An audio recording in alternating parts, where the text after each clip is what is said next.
How is she? She sits around smoking, twitching, and I am there watching her like a hawk and pretending that I'm not.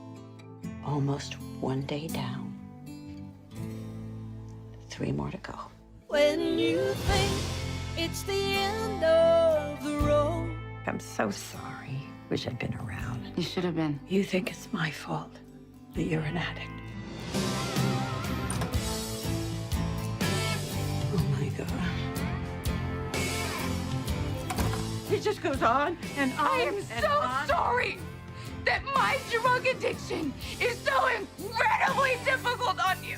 Sometimes I get the feeling that I don't want to love her anymore. When you think it's the end of the road. Do you know how many times that I have told myself that I'm not gonna steal to get high? Someday I want things to be easier for her. That I'm not gonna lose custody of my children to get high. When you think that the mountain's too high. Oh, please make it stop. What does it take to get seen? And you'll never get through.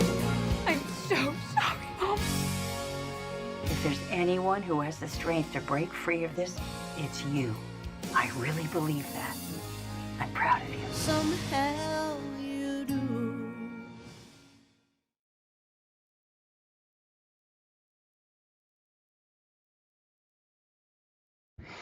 Good evening. I'm Ann Hornaday, Chief Film Critic at the Washington Post, and I am thrilled to be joined by Mila Kunis, who stars in the Wait, new I can't film hear. 4 Good Days. Mila is don't think we joined can by hear the Ann. film's director, there we are. Rodrigo Garcia, and my colleague, Washington Post national reporter Eli Saslow, who co-wrote the movie with Rodrigo. And of course, the film is based on a 2016 article that Eli published in the Post. Welcome to all of you.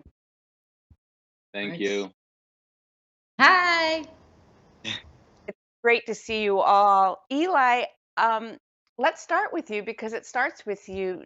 You wrote this extraordinary story in 2016 that was really cinematic, I think, in its own right. I think your writing is very cinematic. It's very character-driven and scene setting.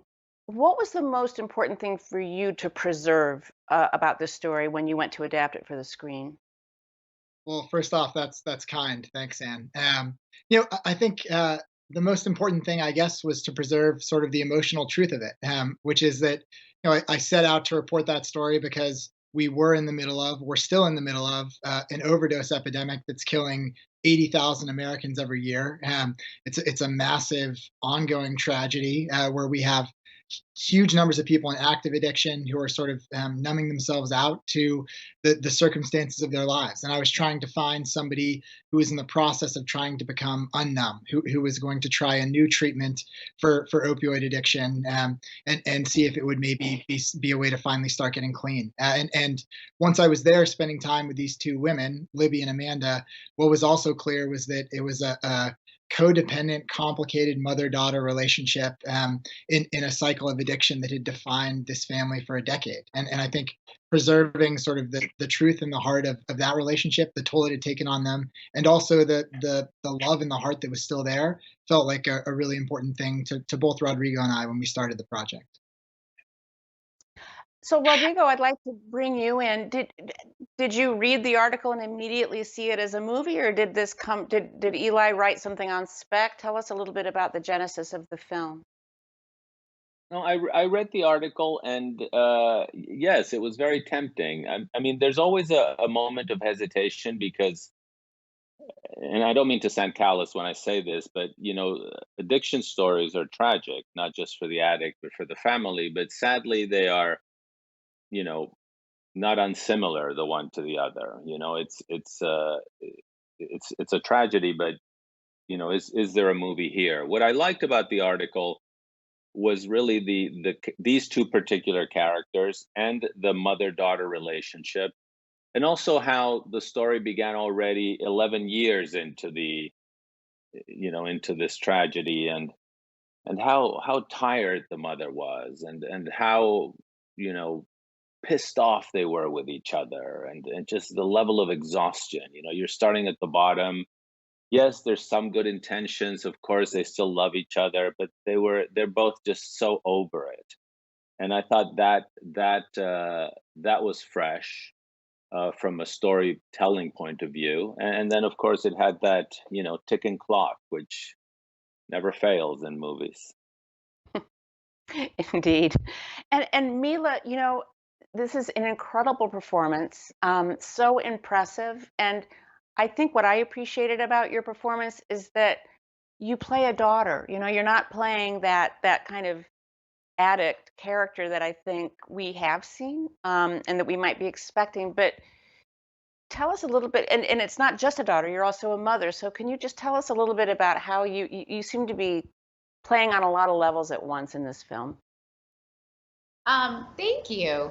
I don't know. I think I have a lot to say. I'm very grateful to Rodrigo, I will tell you, and to Glenn for the day-to-day, the everyday. I mean, these type of movies can take on a character of their own during production. And I will give Rodrigo all the credit for setting a really beautiful working environment where you feel really safe and some place that you can play around in and feel safe in that world. And then the testament to Eli for simply writing a very well-rounded character. I think that oftentimes we look at a character from a single lens, and I think that in this particular script, given the fact that it takes place over 4 days in one location where it's just two people talking, you were able to actually explore all the facets of a human. And particularly my character, yeah, she's a daughter, she's a mother, she's an addict, and probably not in that order. So it was just more fun than anything, because that is no single person's just one thing. I think we're all, juggling a million which ways. We're all someone's kid. Some of us have children. Some of us have partners. We're someone's husband. We're someone's wife. We're someone's daughter. We're someone's son. Like, there's all these different elements to us that make us who we are. Exactly. And I so appreciated the nuance with which all of you, the whole creative team, approached that and made that incredibly. You also undergo a remarkable physical transformation. We could see that in the trailer. When you're going through that, the makeup and the hair and the prosthetics, how does that, do you feel like you're turning in? I remember Michael Douglas once told me when he did Wall Street, once he got that suit on and he lit that first cigarette of the day, he was Gordon Gekko. Like, it helped. So tell us a little bit about that transformation. For me, I had, I think at the time, maybe like 8 months to lose weight to look like a heroin addict, which is enough time, right? Like, for me, I'm pretty small build anyway, so given 5 to 10 pounds makes a very large impact on my physique. So weight loss aside, I think that when we talked about her visual, the wardrobe stylist actually came across a couple different visuals to like help facilitate the character's look. And there was one in particular, and I looked at this girl and I was like, I want this hair. And they were like, okay, so let's get you a wig. And I was like, no, I think I'm gonna go and bleach my hair. And they were like, okay. Rodrigo's like, yeah, do it.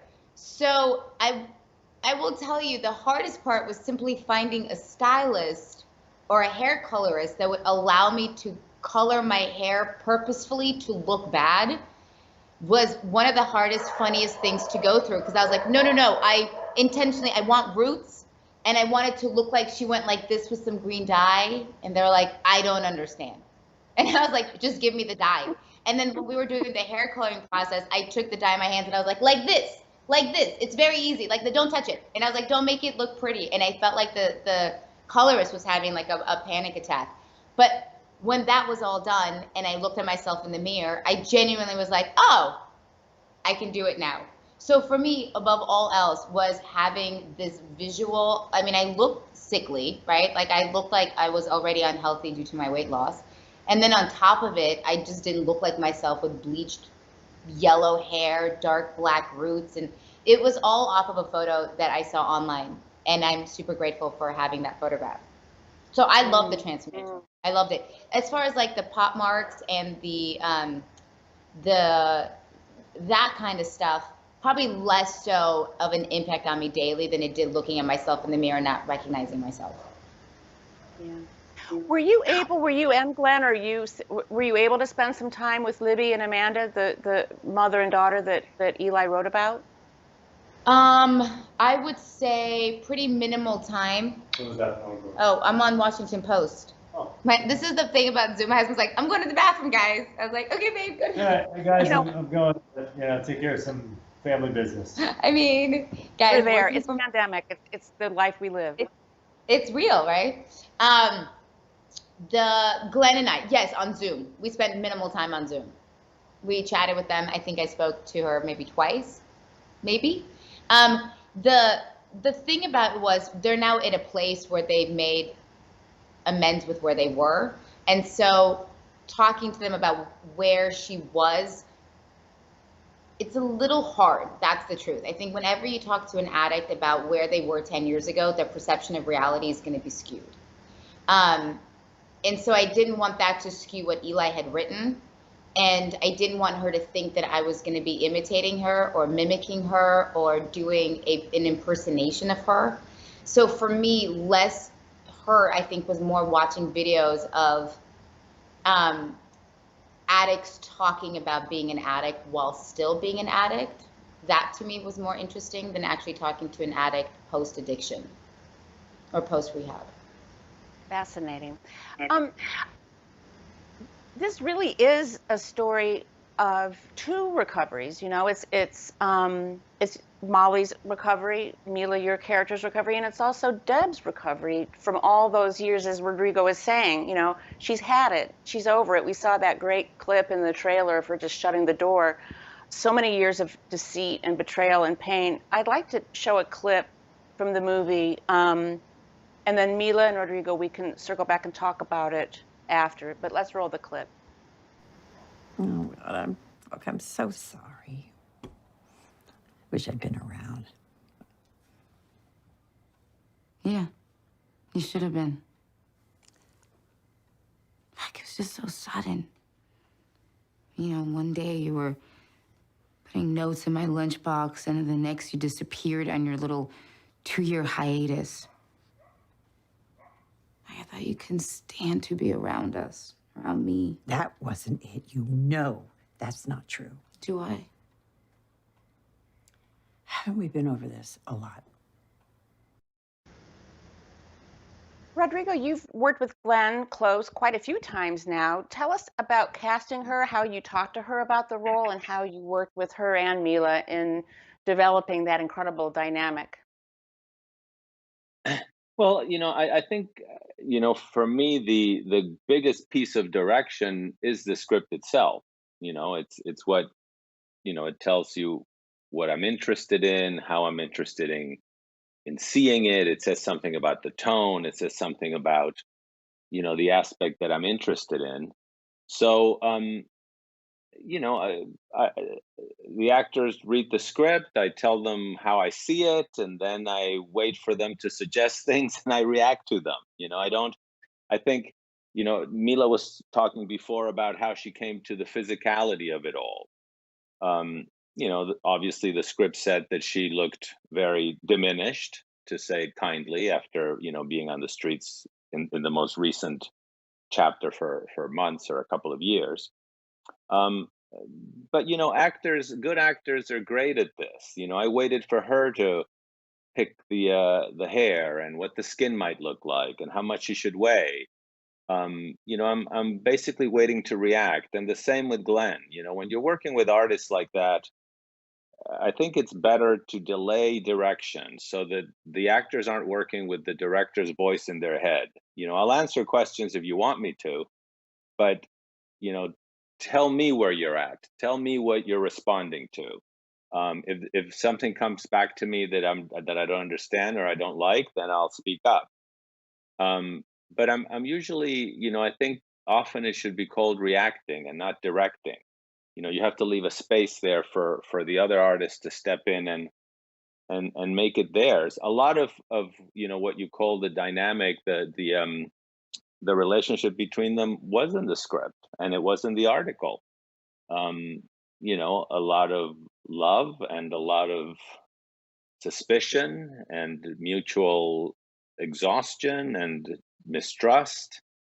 and all of it sort of, revolving 24/7. Now I love you, now I don't, now I trust you, now I don't trust you. It's that ongoing spinning wheel. And under it, of course, hope, hope, which is essential. It helps us get out of bed in the morning. And yet it can be slippery. I think in some ways, we thought of the character of the mother as someone whose addiction was hope. But can you blame her? Well said. I miss you, Rodrigo. Hey. And Eli, I can't imagine what it must be like to be a newspaper reporter and then pivoting and writing a script of your own story. Tell us about, was it hard to let go of certain things? Were there things you wanted to keep in, or did you feel completely liberated? I mean, that must have been quite a challenge. Yeah, it was strange. I mean, normally, obviously, as a journalist, if I make anything up, I get fired. I would lose my job. So learning to sort of have the liberty to change things when they worked better for the story, and to realize that Rodrigo and I weren't writing exactly the story of these two women, but the story of Deb and Molly was a learning process for me. I think I was super lucky to be working with Rodrigo and Mila, and also Glenn, who were not only generous and kind, but also like really collaborative, and going back and forth with Rodrigo on versions of the script. But there were moments where it was just a little bit strange because, not only did I write the story, but I was, as a journalist, it's my job to witness the things that I write about. So I'm not only calling and talking to the people on the phone, I'm there embedded in their lives. And so many of the things that ended up being scenes in the movie, I was there in the car for, with Amanda and Libby as they were unfolding in real time. So I remember on set sort of walking through the trap house, the drug house that was set up on the set and done, remarkably well, and just feeling like it was so strange and bizarre to have been in that place, with Amanda and Libby in real life, and then seeing it recreated for the film. So mostly it was a huge gift, and a great learning experience. Wow. I was going to ask you that. I was going to say, Anne, that one of the few unpleasant things about working on this thing was that, Eli and I worked together at the beginning, trying to, break down what the bones of the story was going to be. And then he would write a draft, I would correct it, send it to him, he would rewrite it, I would rewrite it. And the horrible thing was, usually when you hand your co-writer a draft, you feel like you're on vacation. But of course, Eli works at reporter speed. So sometimes he would return his draft 2 days later, and that was just insufferable. Absolutely insufferable. I love the indication of my reporting speed here. I'm definitely going to save this clip and send it to my editor, who's waiting for a draft of a story that's a little overdue. So thanks, Rodrigo. Well, in movies, sometimes we wait for a draft for 12 to 14 months. Yeah, I mean, it was, we also had the first thing that Rodrigo and I did together, after the story ran, and after we decided to work on this, was the two of us made a trip to go spend time with Libby and Amanda. And I think that deepened my own knowledge of their situation. And for Rodrigo and I, we spent a day in the car driving around with Amanda and sort of touring through the places where she used to get high or where things had happened in their lives. And I think that was a hugely helpful trip also, just for texture. And you also mentioned earlier, Anne, like sort of thinking about the ways that Mila and Glenn interacted with Libby and Amanda and learned from them. One thing I remember from Glenn that sticks with me is that Libby, every morning while Amanda was in the throes of this addiction, the first thing she would do, she would wake up and she would go on this Facebook page called The Addict's Mom, which is, there are about 30,000 members of this page, and every morning it's parents from around the country posting about what's going on with their kids, and it's kind of this real-time diary of the heartache of this epidemic. And during some of the filming, Glenn would ask for me to send her, send me a bunch of the things that are on The Addict's Mom this morning, which was similar, frankly, to how Libby wakes up every day. So I think that helped her in some ways too.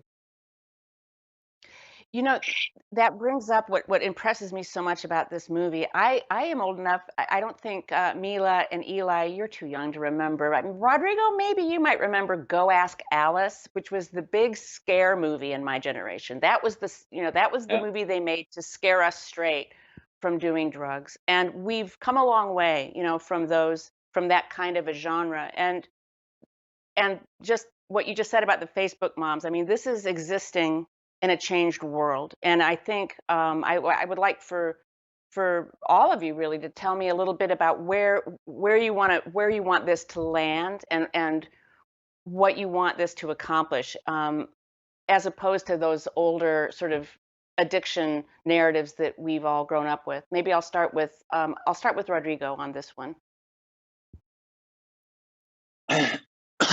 Well, I mean, from the selfish point of view of telling a story and putting it out there, it must resonate with the people that have gone through it. Otherwise you have failed completely. And I think, judging from the comments that I've read and even received, or that have been published, or that we see on blog posts or on social media, people who have gone through things like this identify with this a lot. And I think, one of the main things is to remind one more time that the person with an addiction is more than the person with an addiction. Unfortunately, one of the first things addiction does is rob you of your personality. You just become a drug-seeking thing. But there's still a person there, and it's a good reminder. I think any story that humanizes someone going through something unimaginable, I think is necessary. And it's another reminder that it's a medical issue rather than a criminal issue. So I mean, not to get all socio-political, but it is in that way a political film also. It's not just a person with an addiction, it's a person with a whole world like mine and like yours who has fallen into this terrible trap. Mila, did working on this film change your understanding of addiction? I mean, did you come in with some certain assumptions that were transformed as a result of doing the project? Oh yeah. I think yeah, you know what it is? It's the fact that all the movies that you were mentioning, or like the after school specials that, for instance, I grew up with, everything was all a scare tactic. It was like, don't do this, it's bad, you will die, this is scary, don't do drugs, right? Like that's what it was. And I think that there's humanity behind addiction. And I think only recently have we as society identified addiction as a sickness. I think before we looked at it as a choice. You have a choice, like just stop doing drugs, right? And I myself was, in my 20s when my friends were addicted to drugs, I was like, I don't understand, just stop, like just don't do it.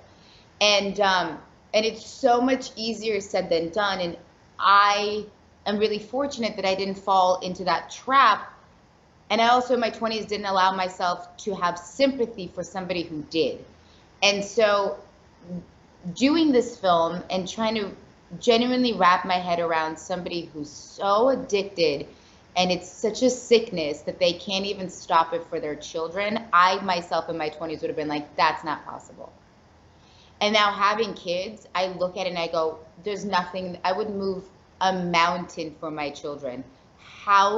What's the psychology behind not being able to stop doing drugs? And so I think that I've become a very different person. I think that there's like an honest disease that we need to acknowledge and wrap our head around and realize that it's more than just a choice of like, do I not? It's not that simple. It's not so black and white. And as a mother, I will add that I think one of the most powerful scenes in the film is between Stephen Root, who plays Chris, Deb's husband, where he's talking about the utter randomness of this and how it can happen. It can happen at this point in somebody's life or that point, or what if the whole contingency of it, I thought was just so brilliantly captured in that sequence, without committing spoilers, because I think it kind of gets into this theme. Eli, tell us a little bit about how you wanted to end, because I think that the way that where you bring us, it's a very delicate place. It's not, it's kind of in between a happy ending and a we don't know. And so tell us how you came to that and what was important to you about that. Yeah, it's a wonderful question and observation, and a conversation that Rodrigo and I had a dozen times back and forth writing the script. And even I remember, Mila talking about it with you when we were doing rehearsal. I think the biggest thing about the ending to this movie for me, and I believe it's true for Rodrigo too, is that it had to feel authentic. And the truth is, like, endings in addiction stories are not tidy. Like, the reality is, since I first went to visit Libby and Amanda and write about their life, she's relapsed and recovered 6 times. It's a story that continues to unfold. And so making the ending too neat and too clean would not have done justice to what life as an addict and life as a parent of an addict is. At the same time, it felt like an authentic ending also needed to have some versions of hope, because particularly in the moment where Amanda is in her life now, still clean and doing well, and every day sort of waking up and taking her addiction on, there's hope in that. And what sustains her is that hope. So finding that balance and ways to write into that balance while still making it feel like a satisfying ending was definitely one of the trickier parts of the writing process. And I think Rodrigo and I ended in what we felt like was a balanced place. Yeah, I'm happy to hear the update from Libby and Amanda. Have they seen the film? They Yeah, have, they yeah. they've been yeah, I mean, they've been incredibly generous from the beginning. They obviously, Eli had a relationship with them, then I flew in there and we did the tour that Eli was talking about. It was a tour of some, really rough neighborhoods where Amanda had spent terrible periods of her life. And it was tough to watch because despite her goodwill and her desire to help us, and of course, I suppose also feeling a little flattered that a movie was going to be made, etc., you know, revisiting that, we could see her batteries draining during the day. I mean, she took us to a lot of places, and sometime in the middle of the day, she said to us, "How long are you guys going to be here?" And then I realized, oh, we're asking her to do something really difficult, to revisit hell. But they were both great, and like Eli said, Amanda has been doing, very well, and I think they are, not unhappy with the movie. It never really is a portrait of you. It's something that it is you, and it's not you. Um, but Amanda has been doing well for a long time, and that's great. Obviously, personally, I was worried that we would be launching this film and that she wouldn't be doing well, not because of it would hurt the film in any way, but just because how can it would be hard. It would have been hard to celebrate telling the story if she had been in a bad place. But she's done very well now for quite a while, so that's really great. Yeah. And I also think that it's for them, the reason that they allowed me to be there and meet them in the first place, and I think the reason they were enthusiastic about this project, is because addiction is stigmatized, heavily stigmatized in this country. And the headline of the original article was, "How's Amanda?" The question that it felt like that Deb was asked again and again and again, how was her daughter? And it was a question that she was afraid of because she didn't want to talk about it. She didn't know how to answer it. And I believe that the gift I hope that this project has given them, and I say it because they've told me, and I know it's true, is that now that's a question she feels like she can step into. Like she's living out the truth of what her daughter's been going through more honestly. And I think that was like a hugely courageous thing to do. It's hard to let a stranger come into your life, even harder to then let people fictionalize parts of the story to tell it. And so I always want to make sure to credit how brave that is. And I hope that it's paid off for them in terms of seeing it destigmatized a little bit. Right. And I think, and again, to your point about the Facebook families, there are very few families left in America who are not touched by some story of addiction. So the fact that it's so stigmatized is it's almost ironic because it's happening, it's not really in the shadows anymore. Yeah. I mean, I think we equate addiction with personal weakness in ways that don't make scientific sense necessarily. and that's also informed a lot of how our medical community has treated addiction from over the last 20 years. And the way that doctors have obviously been taught to prescribe for pain drove a lot of the opioid epidemic. I think we're seeing some changes now, and I think part of that is because we talk about addiction as the real medical problem that it is, rather than as like a personal weakness or a societal ill. Right. Mila, I'd like to give you, yeah, go ahead. I'd like to give you the last word in terms of how you see your character Molly, and I guess to the degree that she overlaps with Amanda, what's the essence of that character that you would like for the audience to take away from the film? I know that this word is overused in the zeitgeist, but I do honestly believe in empathy. Like I think forgiveness and acceptance and lack of judgment. I just hope that people have a different understanding of what real addiction is like, instead of villainizing it, because it's so easy to look at it and be like, well, she's the villain in the story. And I think it's so much more complicated than that. So what do I hope people take away from the character is that she's doing the best that she can. And having then, since, once I started into the project, I ended up talking to a lot more recovering addicts, people that wouldn't admit that they were addicts, and they're all good people. They really are. It's not like this one villain in the story where they're a horrible person and they're out to get you and they want to do ill in the world. They actually do want to succeed, and they just can't figure it out, but they're trying really hard. Well said. Well, unfortunately, we are out of time, so we'll have to leave things there. Mila Kunis, Rodrigo Garcia, Eli Saslow, thank you so much for joining us. This has been an incredible conversation. Thanks. Thanks for having me. See you all. And the movie is 4 Good Days. It's on demand now.